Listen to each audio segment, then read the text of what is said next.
Chapitre 7. La fonction du cœur. Sache que le désir et la colère sont deux agents au service de l'âme, dont le rôle est de maintenir les fonctions alimentaires et sexuelles en vue d'assurer le travail des sens.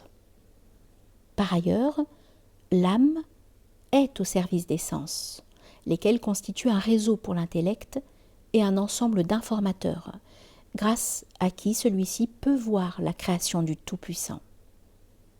À leur tour, les sens sont au service de l'intellect, lequel est un luminaire et un cierge pour le cœur.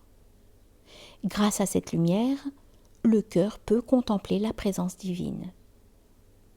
Les délices corporelles du paradis, telles que la nourriture et les relations sexuelles, sont peu de choses comparées à la contemplation de Dieu dans l'au-delà. Enfin, l'intellect est au service du cœur qui fut créé pour contempler la beauté de la présence divine. Aussi, qui accomplit l'effort nécessaire dans cette voie est-il un véritable serviteur parmi les gens de la présence. À ce sujet, le Très-Haut dit « Je n'ai créé les djinns et les hommes que pour qu'ils m'adorent ». Sourate 51, verset 56. Ce verset signifie ceci. Nous avons créé le cœur et nous lui avons accordé la royauté et une armée. Nous avons fait de l'âme sa monture pour qu'il voyage de la terre jusqu'au plus haut degré du paradis. Si le cœur veut s'acquitter du prix de ce bienfait, il lui faut s'asseoir comme le monarque sur le trône de son royaume, en prenant la présence divine comme orientation exclusive, qibla, et comme but ultime, maqsad.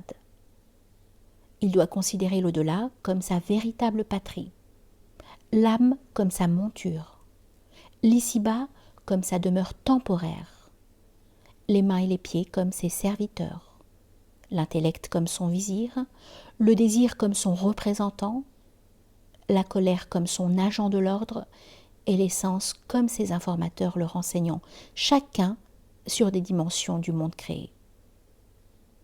La faculté de l'imagination située à l'avant du cerveau est semblable à un préfet chargé de collecter les données transmises par les informateurs. La faculté de mémorisation située au milieu du cerveau, tel un intendant, accumule les fiches transmises par le préfet et les conserve afin de les soumettre à l'intellect. Lorsque ces informations parviennent au vizir, ce dernier peut voir l'état du royaume tel qu'il est. Aussi, si tu constates que l'une des facultés, comme le désir ou la colère, te désobéit, il te faudra recourir au combat spirituel.